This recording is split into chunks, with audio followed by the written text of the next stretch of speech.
My name is Rachel Moody, and I will be speaking about cognitive bias and DNA profiling, most notably DNA profiling used in criminal cases. So, first, what is DNA profiling? DNA profiling is a forensic technique in criminal investigations comparing criminal subjects' profiles to DNA evidence. In other words, investigators take DNA from the crime scene and give it to forensic scientists, who then try to match that up with the culprit's DNA.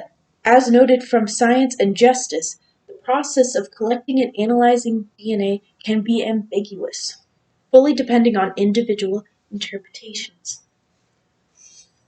So, what is cognitive bias? Cognitive bias is a systematic error in thinking that occurs when people are processing and interpreting the world around them and affects the decisions and judgments that they make, as defined by Kendra Cherry in her article in Very Well Mind. There are different aspects that can cause cognitive bias. They include social pressures, individual motivations, and emotions. Shockingly enough, the whole process of analyzing and interpreting DNA data is very susceptible to bias.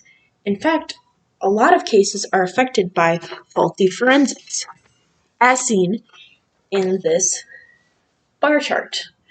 Of the first 289 convictions overturned by DNA testing, 45% are caused by faulty forensics.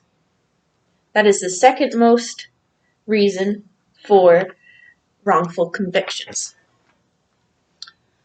In order to better understand these kind of cases, I would like to draw examples from a real life case. Josiah Sutan. In 1998, Josiah Sutan was arrested and charged with raping a woman in Houston, Texas. The lab's report said that Josiah was 1 in 694,000 match. Josiah spent almost 5 years in prison until a second round of testing found that he was in no way a perfect match, proving his innocence. So what can we learn about cognitive bias from this case? First would be the fact that the crime lab who conducted Josiah's DNA was actually inside of the police department that was prosecuting him. This would add a source of social pressure to those analyzing the data. Analysts can feel pressure from the police department to make the results match the department's case. It took sending the lab tests to an independently owned crime lab in order to process the data correctly. Also, individual motivations can play a part in the false positive. The fact that the description of the culprit was that of a 5'7" man who weighed 135 pounds, while Josiah was 6 feet tall and 200 pounds, as stated in Rebecca Long's article on 60 Minutes. This information alone, if told to an analyst, should have given them some insight whether or not this DNA should match. Yet it was overlooked by investigators and analysts alike in order to get the results they want. Emotions can overtake people in this investigation. The severity of the crime can make anyone want to find the culprit as fast as possible.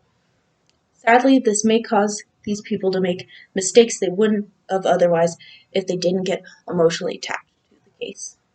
Overall, with social pressure from investigators, individual perceptions, sorry about that, and emotional affiliations, it's not too hard to believe that cognitive bias plays a big role in DNA profiling results. And that is the end of my presentation. I'd like to show you my lovely audience. There's my dad and my mom. My sister said no to this because she wanted to spend time with her boyfriend. That's okay. All right. Bye.